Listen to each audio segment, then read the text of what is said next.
Agustín de Hipona, hermanos, fue el padre del género autobiográfico, el primer autor que escribió una autoexplicación histórica.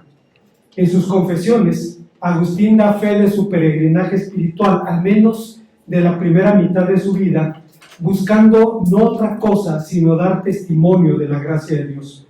Por eso no es casualidad que los reformadores magisteriales se consideraran sus hijos espirituales justo por este tema.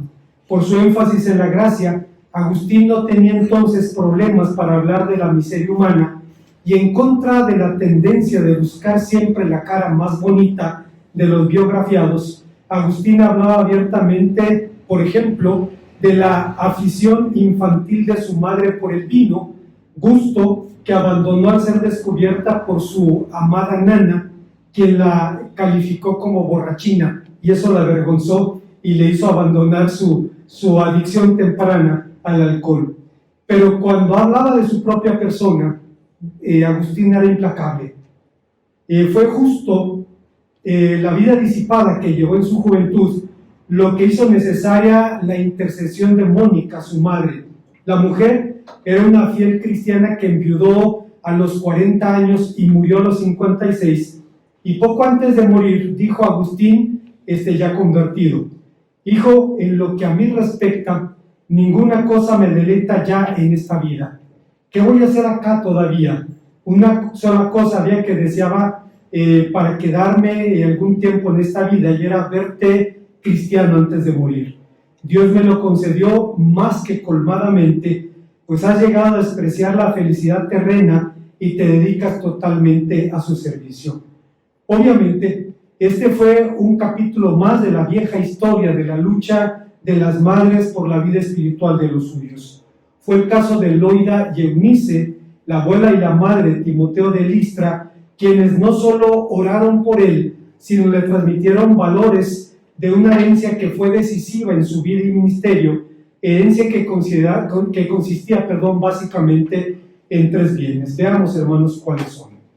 Antes, hermanos, de pensar en las enseñanzas de nuestro pasaje, quisiera reiterar el hecho de que cuando Agustín de Hipona habla de la condición humana, no lo hace de ninguna forma para excitar nuestro morbo, sino simplemente para dar testimonio de la realidad humana y de la necesidad que tenemos de la gracia de Dios. Habla, por ejemplo, del tiempo de oración de Mónica, su madre, por su hijo. Estuvo orando no menos de 17 años, y dice Agustín en su libro Confesiones, que en algún momento en su situación de fe, la mujer tuvo un sueño en donde soñó que estaba delante de un ángel llorando, y el ángel le preguntaba por qué lloraba, y le decía que era por su hijo. Y entonces el ángel le dijo: mira, está ahí parada a tu lado. Dice, y ella volteó y lo vio allí, y ese solo sueño cambió su corazón y le permitió confiar y saber que un día Dios iba a responder a su súplica. ¿Qué madre no se ha visto en algún momento en la necesidad de pedirle a Dios: Señor, ten misericordia, acércalos con lazos de amor, con lazos de misericordia, antes de que lo hagas con lazos de hombres o con lazos de dolor? En el caso, hermanos, de Timoteo, una cosa muy interesante que vemos de su vida es que antes de tener contacto con el apóstol San Pablo, tuvo una formación muy completa en su hogar. Y Pablo le habla de la herencia que había recibido, herencia que consistía básicamente en 3 bienes. El primero de ellos fue una fe genuina. De forma muy general, heredar se define como el acto de suceder a una persona en sus bienes, derechos y obligaciones por el solo hecho de la muerte. Pero como sabemos, hermanos, heredar apunta también a la idea de recibir rasgos o características de los progenitores, es decir, alude a aquellos mecanismos involuntarios en los que se transmiten características físicas y emocionales. Algo, hermanos, que a un servidor le asombra, no solamente es ver los mecanismos de la herencia cuando, por ejemplo, se hereda el color de la piel, la complexión, la estatura, algunos rasgos físicos, sino también rasgos emocionales. De pronto vemos en nuestros hijos rasgos del abuelo, rasgos del tío, y nos llega a sorprender de qué manera se transmite eso. Recuerdo al doctor Ángel Romero, un neurólogo, quien decía, pues hay cosas que todavía nos asombran más, porque ahora sabemos que también hay conocimientos, habilidades, que se desarrollan que también se heredan. Pero, ¿cómo es eso? ¿Cómo es eso? No lo sabemos, estamos en pañales en ese sentido. Obviamente, hermanos, desde hace mucho tiempo se sabe que la herencia es una realidad de la vida. Nuestros abuelos, por ejemplo, llamaban a los genes dominantes sangre más fuerte. Es que la sangre es más fuerte. Y entonces por eso se sabía que el color moreno, por ejemplo, se le daba más fácilmente que un color más claro, cosas de este tipo. Y por eso se dice, hermanos, que Caperucita Roja no decidió casarse con su príncipe azul por el riesgo de tener hijos color violeta, ¿no? Se sabía de eso de la herencia. Pero a diferencia de la biología, en la transmisión de los valores es imprescindible, la voluntad y el compromiso de hacerlo.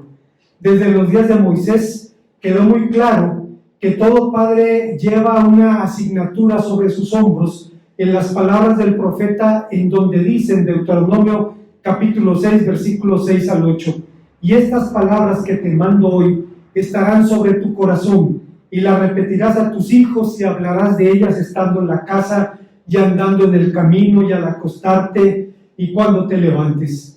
Y las atarás como señales en tu mano y estarán como frontales en tus ojos. ¿Qué son los valores? No existe una definición unánime, pero los valores son descritos como creencias duraderas, donde algunos modos de conducta o estados últimos de la existencia son personal y socialmente preferibles a su opuesto inverso. En el campo religioso, los valores tienen estrecha relación con las actitudes y con las normas. Pero regresando a nuestro asunto, volviendo a nuestro texto, sin lugar a dudas, el principal colaborador del apóstol San Pablo, el más cercano y confiable de todos, fue un joven pastor llamado Timoteo, de quien Pablo habla 17 veces en sus cartas. Timoteo era un joven cristiano nativo de la ciudad de Listra, a quien Pablo llamaba hijo en la común fe, allá en su primera carta, capítulo 1, versículo 2, y sin cuya presencia decía sentirse solo. Tan estrecha era la relación entre ambos, que Pablo podía hablar de él, pero podía hablar con él de sus más íntimas emociones. Pablo, por ejemplo, hermanos, hablaba de las situaciones que estaba atravesando al final de su ministerio, y le escribe a Timoteo diciendo: porque estoy pronto para ser sacrificado y el tiempo de mi partida está cercano, he peleado la buena batalla, he acabado la carrera, he guardado la fe, por lo demás me está guardada la corona de justicia que me dará el Señor juez justo, y no solo a mí, sino a todos los que aman su venida. Obviamente la base de una relación tan profunda era su identificación espiritual, lo que permitió a estos hombres de Dios hablar el mismo idioma, ser de un mismo sentir, compartir una vida de servicio e incluso compartir una misma muerte de martirio. Pero Pablo calificaba la fe de Timoteo de una manera muy singular. Hablaba de una fe no fingida. La palabra griega es anhipócritu, tal vez a usted le suene esta palabra, y efectivamente significa no hipócrita, no impostada.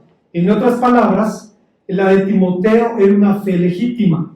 Sin embargo, cabe la pregunta, ¿de qué estaba hablando concretamente el apóstol?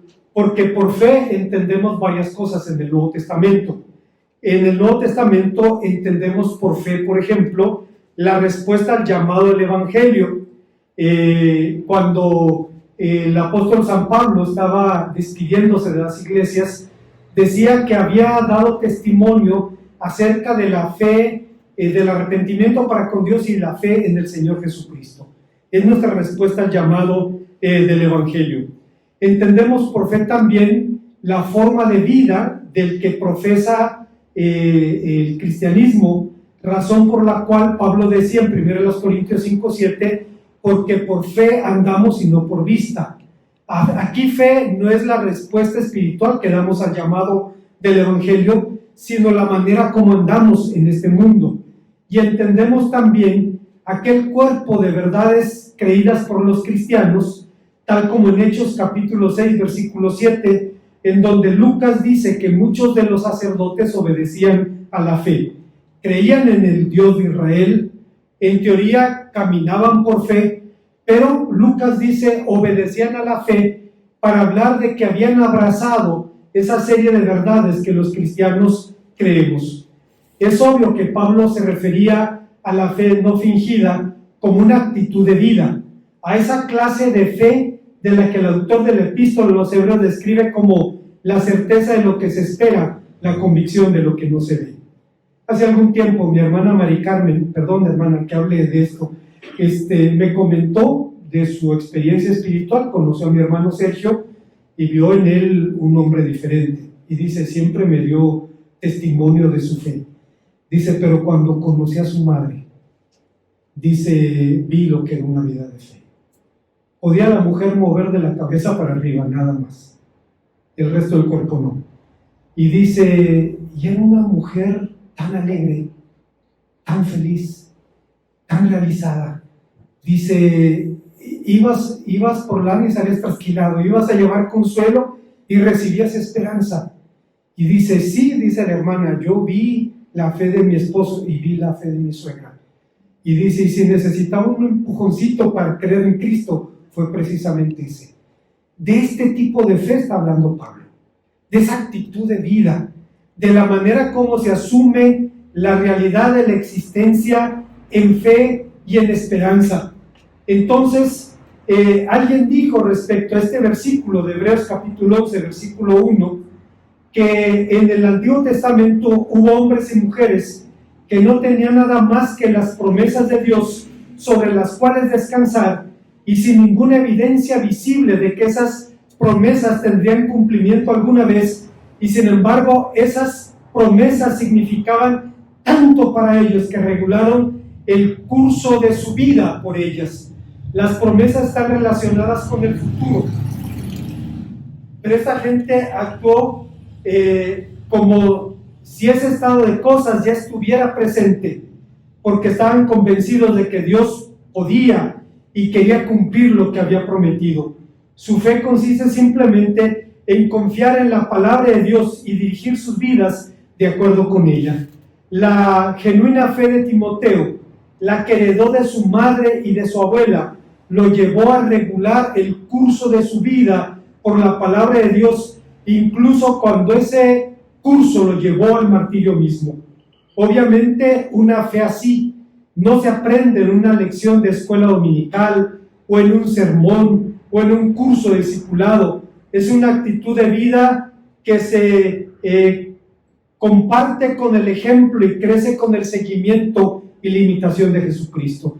Una de las razones, hermanos, que hacen singularmente valiosa a la iglesia cristiana es precisamente que somos edificados en el testimonio de los santos. Yo recuerdo cuando estaba entre nosotros la hermana Celia Alemán, una mujer tan frágil, con una vida tan complicada y siempre en fe, siempre confiada. Mi hermana Rosy González, igual, verla radiante a pesar de sus achaques y dolores.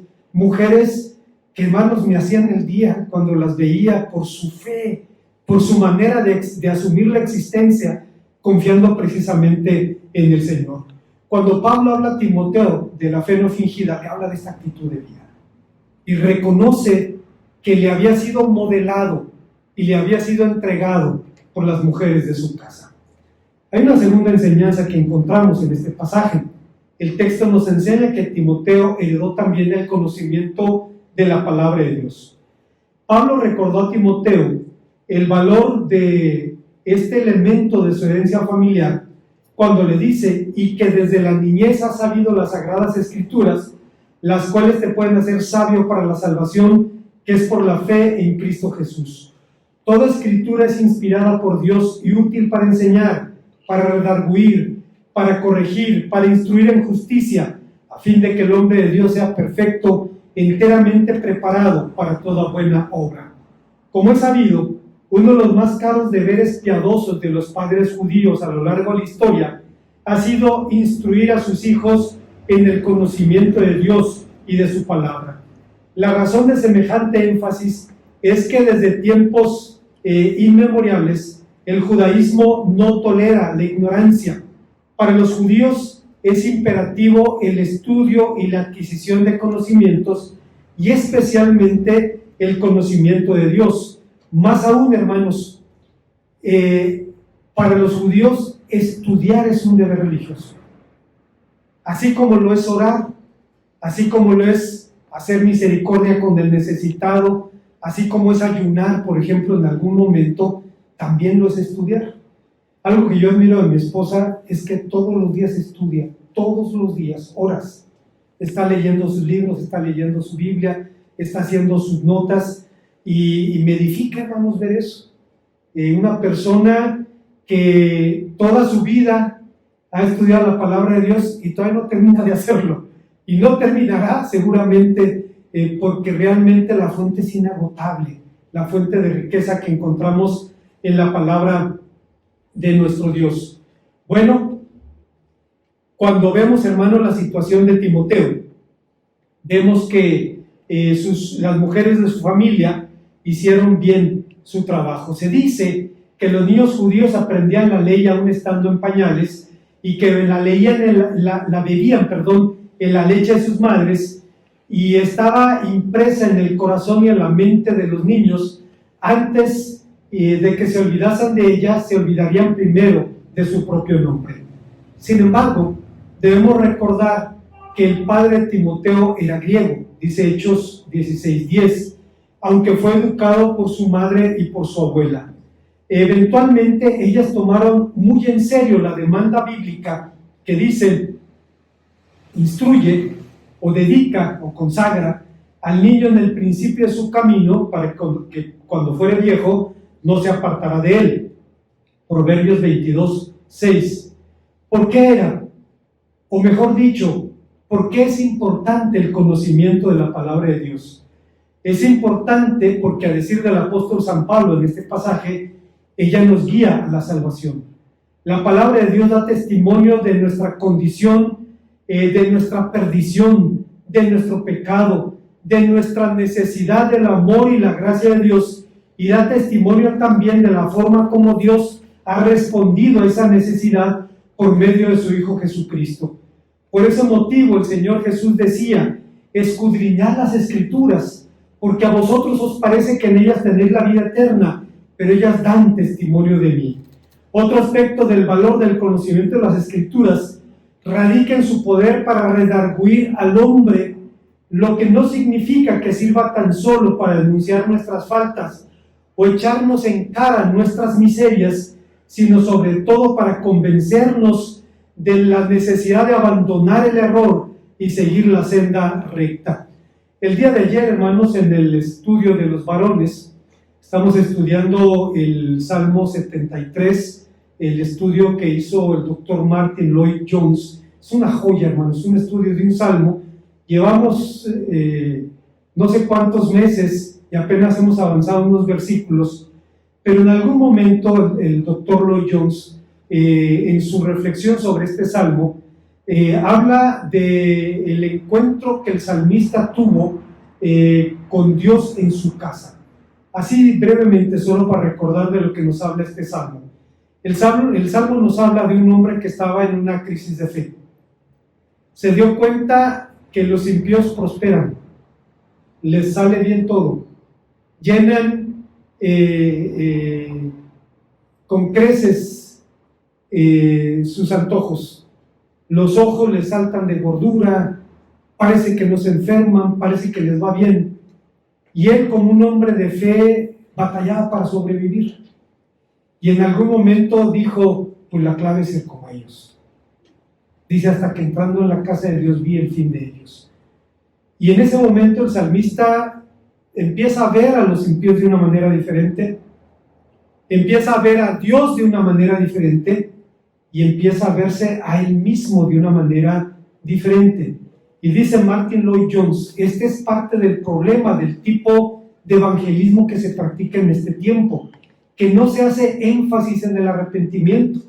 Se le dice a la gente que Dios la ama, se le dice a la gente que Cristo murió por ella, pero no se le dice que tiene que dejar su manera de vivir. Y cuando digo esto siempre me acuerdo de mi hermana Gloria. Mi hermana Gloria es evangelista y dice que cuando va a una campaña y tiene que hablar con sus grupos, de los hermanos a los que adiestran para el evangelismo, la hermana repite algo que le enseñaron. Dice, cuando estás evangelizando, dice, tienes que cortarle la cabeza. Dice, no lo atarantes nada más, córtale la cabeza. Que te diga sí o que te diga no. Si te dice que sí es gloria para Dios. Si te dice que no es responsabilidad de esa persona, no hay ofensa, a ti no te hace ningún daño, pero tú cumpliste con el deber de dar testimonio, pero no lo atarantes. Se móchale la cabeza, remátalo allí mismo, que te diga sí o no. Y hermanos, es lo que decía Martin Lloyd-Jones. Hoy día hacemos tanto énfasis en el amor de Dios que nos olvidamos, hermanos, de este aspecto del llamado del Evangelio. El Evangelio, hermanos, nos llama a eso. Trágicamente existen hoy en día voces que disienten del Evangelio que confronta a los hombres con sus maldades.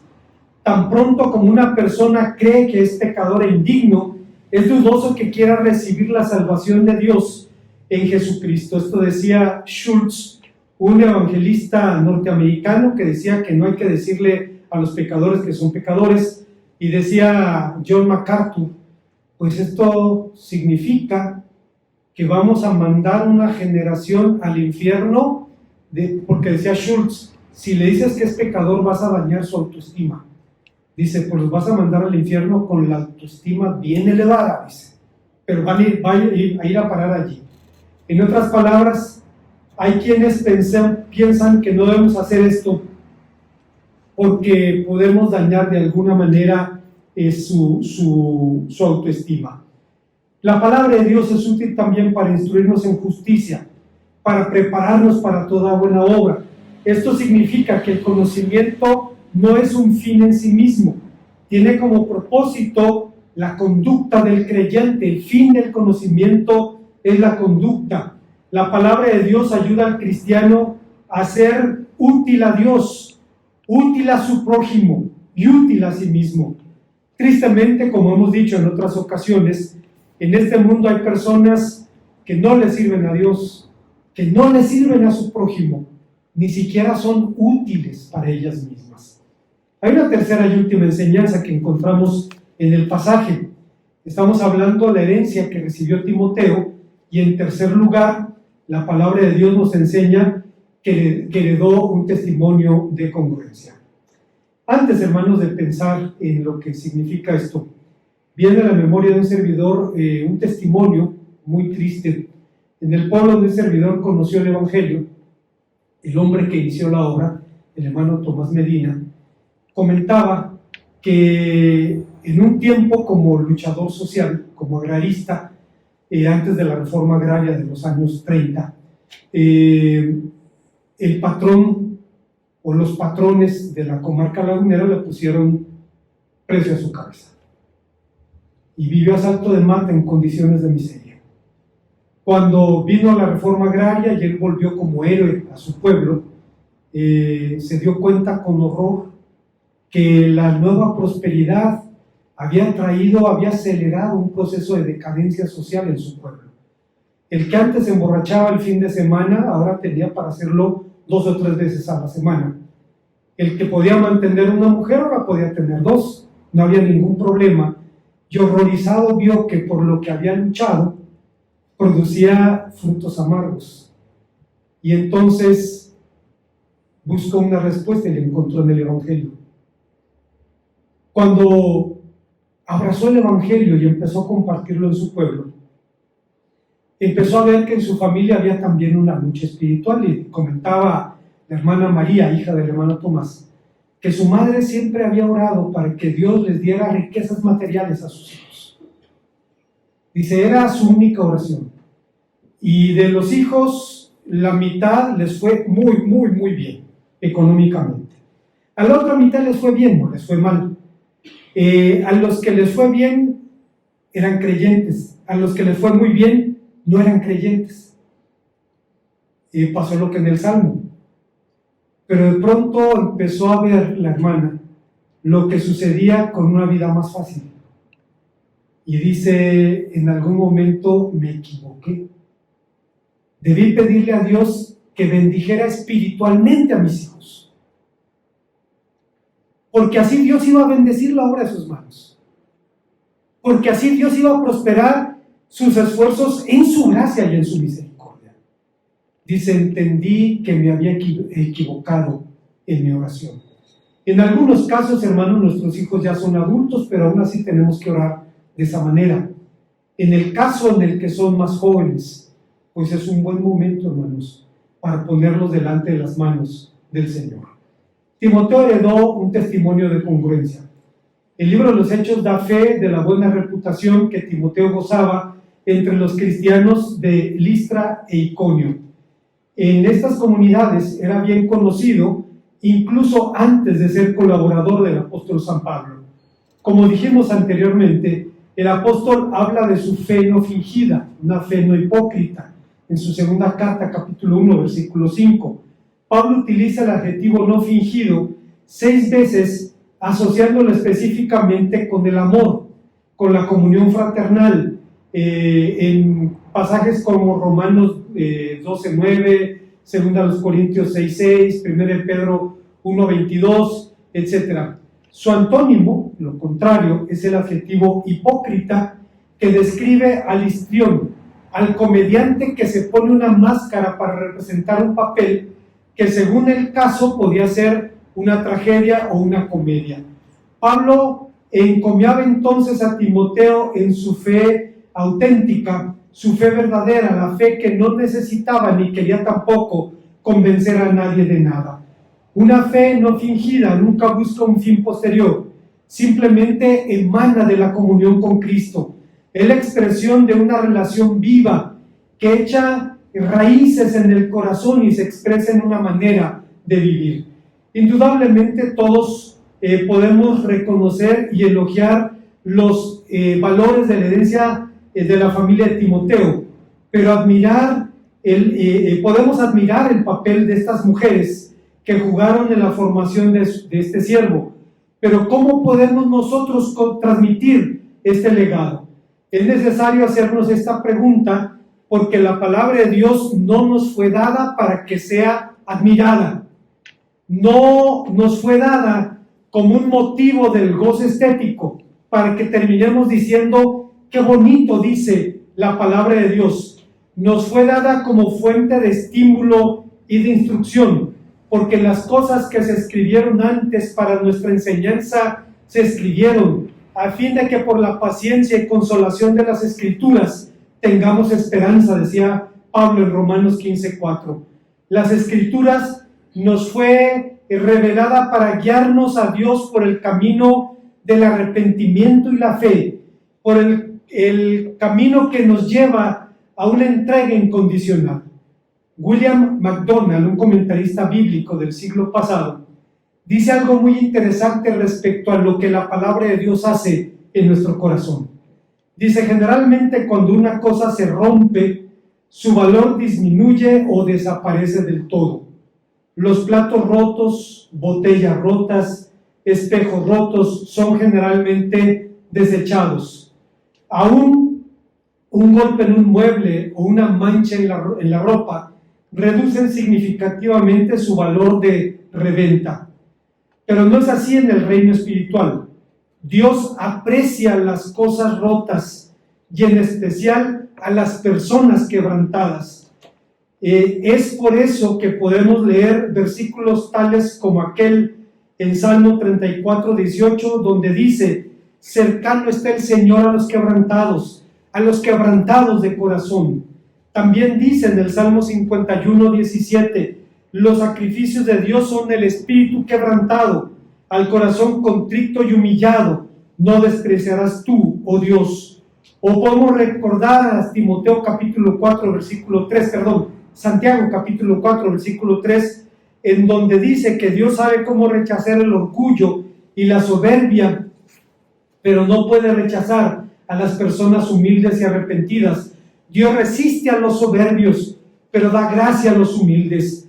Hay algo en nuestro quebranto que mueve su compasión y poder, y por tanto parte de su maravilloso propósito para nuestras vidas es que seamos quebrantados de corazón, de espíritu, en todo nuestro ser, como dice 2 Corintios 4, 16 al 18, para colocarnos en el flujo de la gracia y de esa manera ser redimidos y guiados también por el Espíritu de Dios. ¿Cómo podemos entonces entregar un legado semejante? Si las mujeres de la familia de Timoteo hicieron tan puntualmente su tarea, ¿cómo podemos hacerlo nosotros? Primero entendiendo que nadie puede dar lo que no tiene. Si queremos que los nuestros vivan una verdadera fe, como la que Timoteo heredó de su madre y de su abuela, y que lo llevó a regular el curso de su vida por la palabra de Dios, necesitamos vivir precisamente así. No es cuestión de ser supercristianos, ni de poseer virtudes excepcionales. No es cuestión de ser perfectos o impecables. Es cuestión de obediencia y de congruencia. Así es que es necesario preguntarnos sinceramente, ¿en qué área de mi vida me es más difícil practicar la obediencia? ¿En qué área de mi vida necesito más congruencia? ¿En la pureza moral o sexual? ¿En el orgullo? ¿En el amor y aceptación de mi prójimo? ¿En el apego a las cosas materiales? ¿En alguna forma de idolatría? ¿En la pereza espiritual?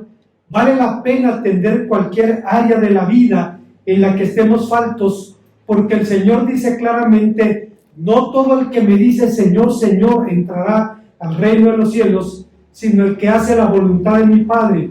De modo que la única evidencia infalible de una auténtica relación con Cristo es una vida de obediencia, tal como la describió el apóstol San Juan cuando afirma: el que dice que está unido a Dios, y ese es lo que dice, debe vivir como vivió Jesucristo. 1 Juan 2, 6. Pero juntamente con el testimonio, necesitamos compartir esos valores mediante relaciones con los nuestros, relaciones significativas, solo en base de una relación y un esfuerzo constante en la instrucción es posible comunicar esta bendita herencia. Como conclusión, en el pensamiento de la Biblia, heredar expresa la idea de adquirir un bien o una posesión sin que medie la idea de compra o de pago. Así, Dios heredó a Israel la tierra prometida, recordándola que la había recibido por gracia. Si usted recuerda, en la ley de Moisés, Dios le dice al pueblo que debe recordar que había recibido esa tierra de la mano de Dios. Dice, para que no se llenara de soberbia y en algún momento dijera: mi mano y mi brazo me dieron esta tierra. Dice, llegaste a campos que no labraste, a disfrutar de pozos que no cavaste, a vivir en casas que no edificaste, para que recuerdes que el Señor tu Dios te dio todas estas cosas como expresión de su misericordia. Del mismo modo, la Biblia enseña que los hijos son herencia del Señor en el Salmo 127, es decir, una bendición que cifra la gracia divina que Dios otorga a los mortales. Sin embargo, heredar también tiene un sentido religioso. El entregar en custodia la palabra de Dios, su conocimiento y su temor, como nos enseña el Salmo 119, 111, números 18, 20 y el Salmo 16, 5. En esa era, en esencia, la herencia que Timoteo recibió de las mujeres de su casa. Aunque San Pablo llamaba a Timoteo hijo verdadero en la fe, es innegable que la formación que recibió, la recibió en su hogar, que fue la clave de su ministerio como siervo de Jesucristo. La tradición cristiana dice que Timoteo fue el primer obispo de Éfeso, lugar donde realizó también múltiples milagros, y el Nuevo Testamento testifica de sus trabajos misioneros realizados en Tesalónica, en Macedonia y en Corinto. Y si bien desarrolló su ministerio bajo la influencia de Pablo, no obstante, la fe y el conocimiento de la palabra de Dios los había aprendido de las mujeres de su casa. Una vez más, en el judaísmo se considera un deber educar a los hijos, darles instrucción religiosa y junto con ello enseñarlos a trabajar. Hay algo, hermanos, que yo admiro de los orientales, no solo los judíos, los chinos, por ejemplo. Yo tengo chinos en mi familia, primos, y el abuelo está en la caja del negocio. El papá atiende las mesas y los hijos lavan los platos. Pero cuando el hijo tenga el negocio, el trabajador no le va a poder decir que no se puede, porque él ha hecho todo lo que se tiene que hacer. Barrió, recogió, barrió los platos, y cuando llega el momento de administrar el negocio, sabe cómo hacerlo, porque ha tenido una vida de entrenamiento. Para los judíos era muy importante, hermanos, instruir a los hijos y enseñarles un oficio. Decían, el que no enseña a su hijo a trabajar, lo enseña a ser ladrón. Yo no sé si usted recuerde, Pablo tenía un oficio. ¿Perdón? Hacía tiendas de campaña. Es un oficio muy sencillo, pero lo sabía hacer. Y vivía de ello cuando era necesario. Las bases de la educación eran el respeto y la veneración hacia la autoridad paterna, pero su objetivo principal era el temor de Dios, como la suma de toda sabiduría, según nos enseña Proverbios 1:7. Sintomáticamente, el nombre Timoteo, Timotheos en griego, significa temeroso de Dios. Así que Loida y Eunice hicieron bien su tarea.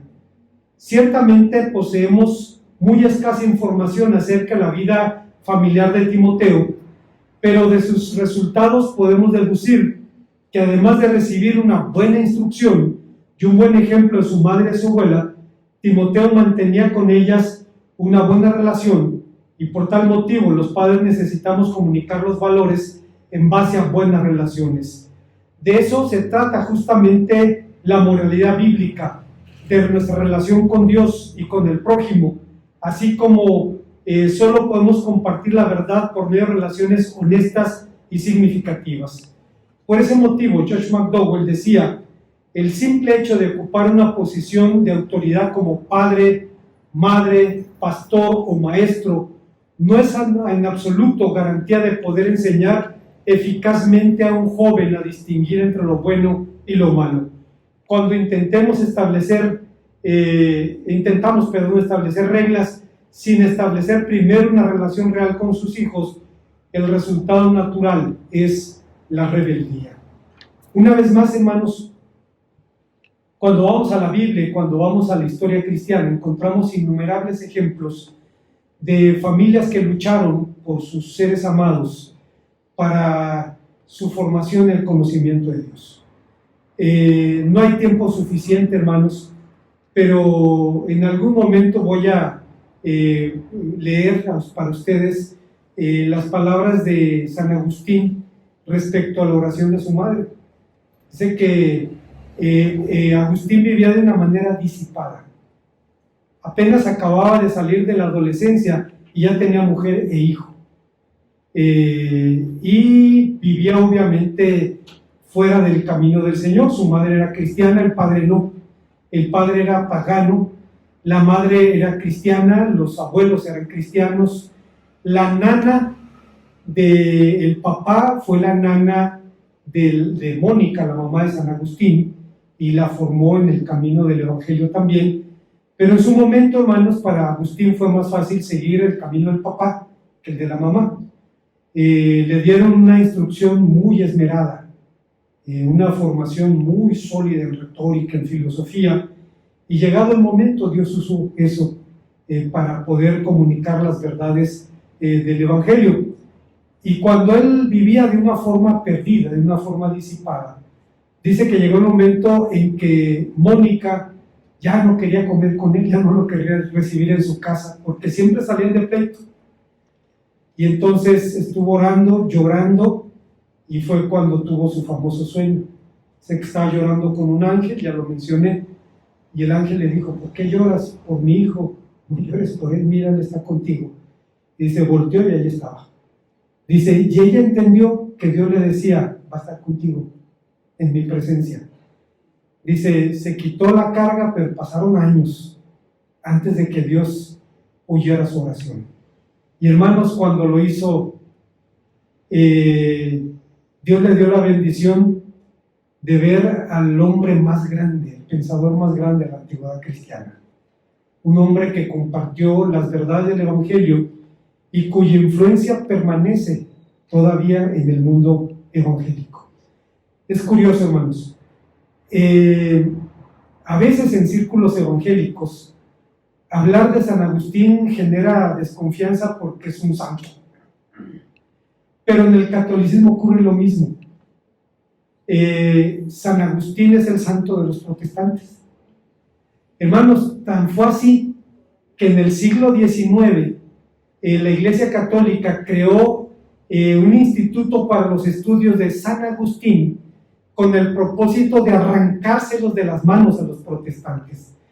Lo interesante, hermanos, es que los estudios que produjeron son fabulosos, o sea, porque a final de cuentas Agustín no inventó nada, simplemente compartía la verdad del Evangelio de manera accesible.